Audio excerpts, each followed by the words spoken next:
बिहार की सियासत में 2025 का रन धीरे धीरे तेज हो रहा है और आज बात उस सीट की जिसे लोग राजनीति का थर्मामीटर कहने लगे हैं, महुआ विधानसभा से। यहाँ से उठने वाली सियासी लहर कई बार पूरे राज्य की दिशा तय कर देती है। तो आइए देखते हैं इस बार का समीकरण क्या कहता है, कौन किस पर भारी पड़ सकता है, जनता के मूड में क्या चल रहा है। वैशाली जिले में पड़ने वाली महुआ सीट हमेशा से बिहार की राजनीति का हॉटस्पॉट रही है। 2008 के परिसीमन के बाद बनी यह सीट अब तक कई बड़े नेताओं का गढ़ और चुनौती दोनों बन चुका है। साल 2020 के विधानसभा चुनाव में राजद के उम्मीदवार मुकेश रोशन ने यहां पर शानदार जीत दर्ज की थी। उन्हें कुल 62,580 वोट मिले थे, जबकि वहां से जेडीयू की प्रत्याशी आशमा परवीन को मिले थे 48,893 वोट।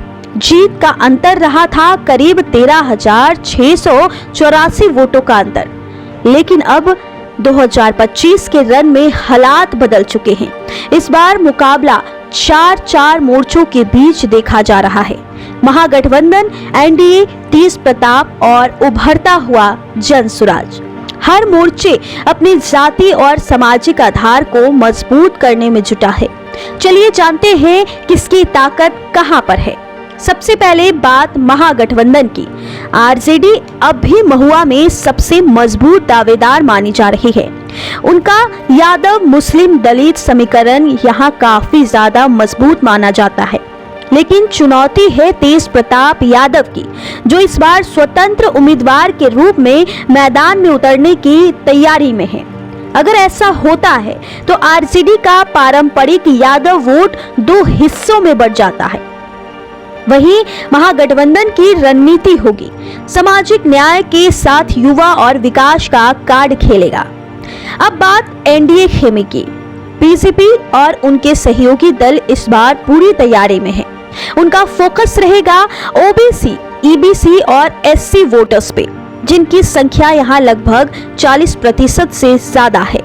अगर एनडीए कोई स्थानीय और सामाजिक रूप से संतुलित उम्मीदवार उतारता है तो वहां वह मुकाबले को बेहद टक्कर वाला बना सकता है। एनडीए इस बार विकास बनाम परिवारवाद का नारा भी उठा सकते हैं। वहीं अब बात करें जनसुराज की, जो पिछले कुछ महीनों में बिहार की राजनीति में एक नया नाम बनकर उभरे हैं।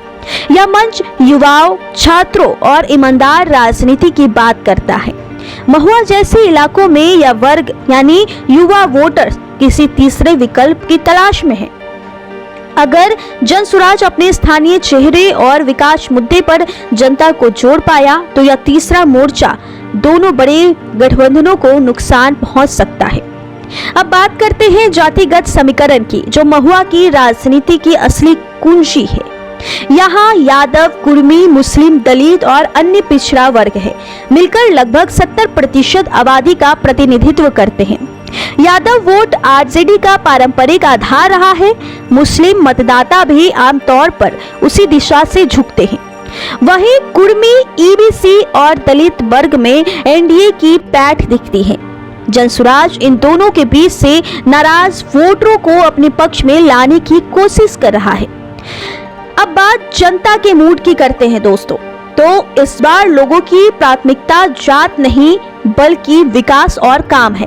लोग चाहते हैं सड़क, सफाई, रोजगार और स्वास्थ्य की सुविधा मिले। महुआ में बेरोजगारी, जल जमाव और विकास ठहराव सबसे बड़ा मुद्दा बना हुआ है। लोग कह रहे हैं अब की बार बात वोट की नहीं विकास की होगी, यानी इस बार जनता भी सोच समझकर फैसला करने की तैयारी में है।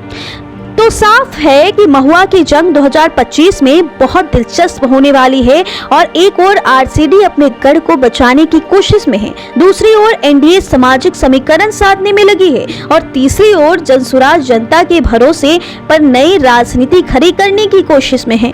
जाति, विकास, चेहरा और जनता का मूड, ये चारों तय करेगी महुआ का ताज किसके सिर सजेगी। महुआ में हवा बदल भी सकती है और रुख भी।